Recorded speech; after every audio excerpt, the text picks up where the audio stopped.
Hey, Lisa, you got a little time? Oh, hello, Mary. Sorry. I'm actually at work now. Not really supposed to be using my phone. I'll send you a line later on during my break. Oh, yeah? Even if it's about your husband, George? Huh? George? What's George got to do with you? If you don't hear me out now, you may regret it later on. What are you talking about? I'll be straight with you, Lisa. George and I are getting married. There, I said it. Wait, what? What are you even saying? Is this a joke? George is my husband. He can't marry you. That makes no sense. Yeah, but once you divorce him, it starts to make perfect sense. It's not as simple as that. Just hold on a second. I'm going to take the afternoon off and confirm this with George. Oh yeah? Can you even confirm it? Yeah, he's at home today, working remotely. Once I get home, we'll clear the whole thing up. It's all a big mistake. Or some sort of prank you're pulling. Yeah, but maybe it would be better for you if you didn't do that. Why do you say that?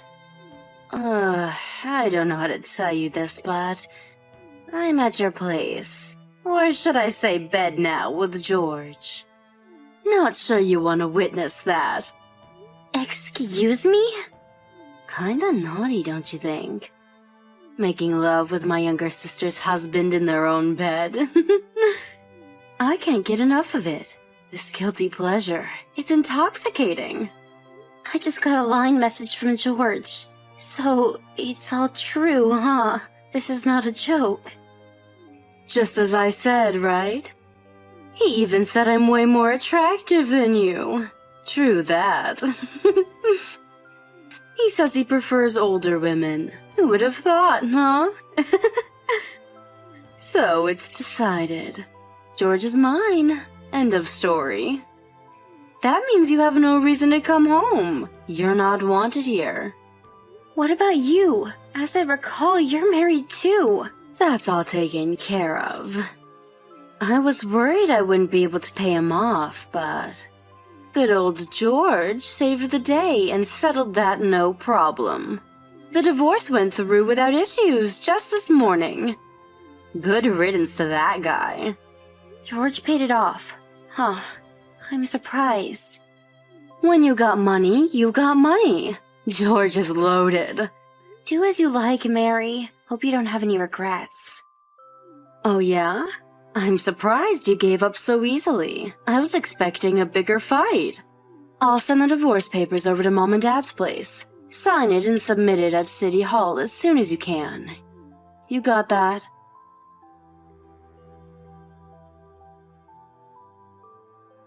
Hey Lisa, what's up? Has it already been 6 months? Time flies. Is that you, sis? What the hell do you want? You got a real nerve contacting me after what you pulled. Yeah, I knew you would be this way. I kinda understand how you feel, actually. I was just texting you to tell you something very important. Is this about you guys finally getting married? You already heard? You must be clairvoyant. Kinda obvious. Why else would you contact me? Just want to rub it in my face. I saw it coming a mile away. Aw, shucks. I was going to gloat all about how happy I am. Hear you squirm. This is no fun. Everything you say is no fun. I have no interest in what you have to say. I always hated your smugness. Really pisses me off to this day. No wonder George picked me over you. Like you said, he prefers older, more wise and experienced women. What's that supposed to mean? You saying I'm an old lady? All said and done, that just sounds like loser talk. Just oozing with envy. Think what you like, Mary. I'm over it. Oh yeah?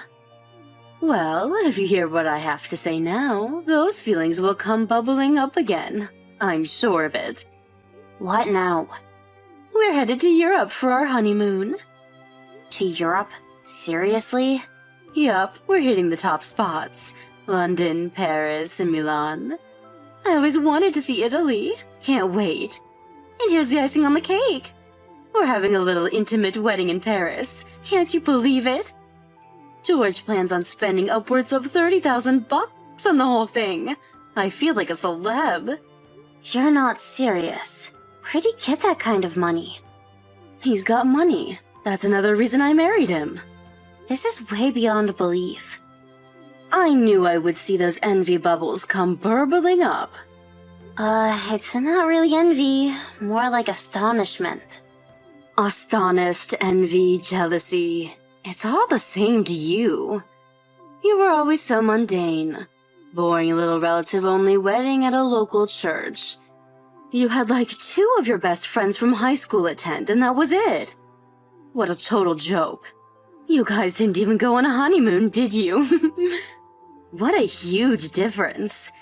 Never thought such a disparity would show up now. The way he loves and cares for me. It's like night and day. Well, that was then. You can take it however you like. But I can tell you this. You shouldn't be so extravagant. It might come back and bite you in the you-know-what. Huh? Extravagant? What are you talking about? That word does not exist in George's vocabulary. I mean, think of the debt he accumulated. The compensation to me, not to mention to your ex-husband. Not really nickels and dimes. The total amounts to over $100,000, right? And George paid this himself? He paid all that and now another $30,000 for a honeymoon and wedding in Paris? It just doesn't add up.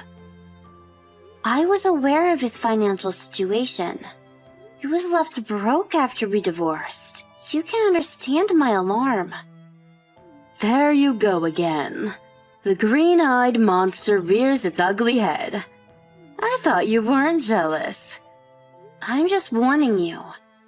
Seems a little self-destructive is all. Just saying. Like I said before, George is loaded. He has no money worries. I thought you knew all about this. He was your husband after all. No, I never knew he had so much money, to be honest. What's $100,000 much less $30,000? That's just chump change to him. I wish you would just admit defeat and froth at the mouth with envy. That would make my day. Okay, I tried warning you. If you're so set on having the upper hand, have it your way. Yeah, I do have the upper hand. You giving up so easily kinda makes me feel sorry for you. Think what you like. Like I said, I warned you out of concern, not envy. Just so you're aware. I've already cut all ties with you. I don't think of you as my family after what you pulled. So I really don't care what happens to you. Don't come crying to me later.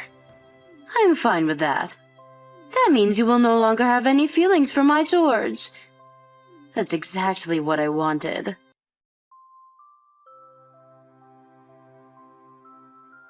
Hey Lisa, you there? Guess where we are? Yup, that's right. We're in Paris. We just exchanged vows in a beautiful cathedral. It's so beautiful. Oh yeah, I didn't even know you were gone. So, what do you want? Bet you're pretty envious right about now. No, not really. Actually, I'm feeling empathy and a touch of pity towards what's coming. Are you still harping on about that? I told you George is swimming in cash. We have no worries ahead. Full steam ahead, I say. I'm even confident in saying we're set for life. I mean, how else could he plop $30,000 down just like that? You tell me. Set for life? Really? Without any income? That makes no sense. Pardon me? What do you mean, no income? You're saying he never told you? George has been unemployed for quite some time now. Wait, what? Unemployed? Yeah, that's right. Jobless, out of a job, without gainful employment. Even if he did gain unemployment after divorcing me, I'm pretty sure his bank account is at zero after all the compensation he paid. There's no way he could get his hands on $30,000 just like that. Wait, back up a bit. What's this about him being jobless? What's going on here? Are you serious? He never told you? What the hell are you talking about? Tell me for God's sakes. He got fired from his job after they found out he was having an affair with you. Pardon me? You can't be serious. You can't get fired for infidelity. That's unfair dismissal. They deserve to get sued for this. Come on, Mary. You don't seem to understand. You said it yourself. Me? What did I say? George was at home doing remote work. When you guys were making love, right? Working remote means he's on company business hours. Having an affair with a married woman on company time? Sounds like a good reason for dismissal to me. Yeah, but... The company has ways to check whether an employee is working or not. With widespread use of remote work recently, it's kind of hard to be inactive without them knowing. And it wasn't just a one-time thing either. It evidently affected his work performance. They had all the evidence, so he got fired. I warned you about this. And I don't really think he got any kind of surveillance package or meaningful retirement bonus. But I'm really curious about that $30,000 for this honeymoon you're on. How did he manage that? So does that mean he wasn't working at home, doing remote work all this time? Yeah, like I said, no gainful employment. Yeah, pretty sure. No, this is some kind of sick joke. What I can't understand is why you even thought he was rich. He's just a normal office worker, not some elite businessman. Huh? Just an office worker? Of course the company he worked for was a major corporation, and his pay was a bit more than average, but basically he was just a salaried worker. So when you said he plopped down $30,000 just like that, I was like, what? No way he could afford that. Hold on a sec. You say he's a salaried worker? I heard he was an executive, that he was making a six-figure salary. Pardon me? I saw his name on the company's homepage. Oh, that? I think you mistook him for someone else. What are you talking about mistook him for someone else? Yeah, the vice president has the same last name as George. That's probably who you saw. You're lying. I mean, come on, Mary. Think about it. George isn't even 30 yet. How could he be an executive at a major corporation? It doesn't make any sense. He wasn't even a star employee or a top salesman or anything. Just your run-of-the-mill pen pusher. Didn't you even think it was odd? This is not happening. And why did I even steal him away from you? For what purpose? What am I going to do now? I've been totally conned. I don't want him anymore. You can have him back, Lisa. No thanks. I better get back to work. Wait a sec. You can't leave me hanging. Goodbye. Have fun in Paris.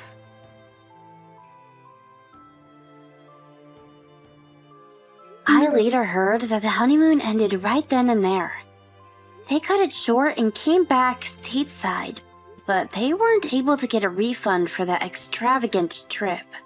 I was later informed that George told my sister that he had gotten fired. As you can imagine, Mary and George got into a fierce argument, her accusing him of tricking her into marrying him. They eventually ended up filing for divorce. That $30,000, you ask? George borrowed that money from his sister. He convinced her that he wanted to take his new wife on a once-in-a-lifetime trip to Europe. His sister apparently signed some loan application as the grantor for some disreputable moneylender without properly reading the agreement. Last I heard, he was saddled with 2 or 3 part-time jobs just to pay off his debts. I just can't understand people. Why can't they manage their money properly? Don't they see the consequences? Anyway, as long as they don't interfere with my life going forward, I'm fine with that.